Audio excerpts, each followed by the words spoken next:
Kwanza namshukuru Mwenyezi Mungu. La pili, tunamaliza maandalizi ya jioni leo mchana kwa ajili ya mazoezi ya mechi yetu na Al Hilal.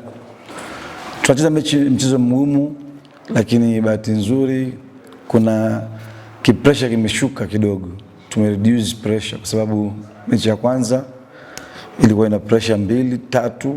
Kwanza wachezaji wetu walikuwa bado hawajawahi kucheza mechi kubwa, lakini jambo jingine ni fans ambayo Rayon walikuwa nao. Kwa hivyo pia naamini kabisa kama kesho itakuwa haipo, lakini pamoja na pitch yenyewe ilikuwa ni natural. Sasa kesho tupo kama uwanja nyumbani, kwa sababu Pele King Stadium hii Kigali tuna train nyumbani siku zote, na hapa tangu tufike tumetrain na leo tutapata tena kutrain. Kwa hivyo naamini kabisa ile pressure kidogo imeshuka.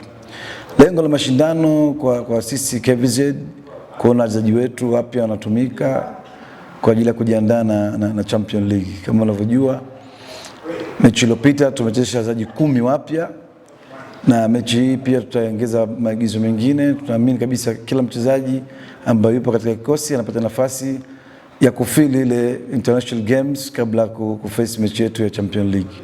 Mchezo utakuwa mgumu, lakini bahati nzuri kwamba tumepata kucheza. Ingekuwa mechi ya mwanzo na Al Hilal ingekuwa ngumu zaidi, lakini imekuwa mchezo wa pili kwamba kidogo kuna feeling wameipata wachezaji, lakini tunajua tunacheza na Giant, moja Giant ambaye tunajua kwamba yupo katika CAF Champions League kila siku. Kwa hivyo mechi itakuwa tough, lakini tuna respect kwa sababu tunajua tunachokitafuta na tumejipanga kwenda kucheza nao. Hiyo watu wanavyosema hata lead group sawa, lakini sisi tunajua mpira uwanjani. Hayo maneno yanasemwa, lakini tunakuja kwa ajili ya kupambana kuhakikisha kwamba mechi mbili zilizobakia tunapata point. Ikiwa 3, ikiwa 4, ikiwa 6, ikiwa 2, ikiwa 1, lakini tunapata point.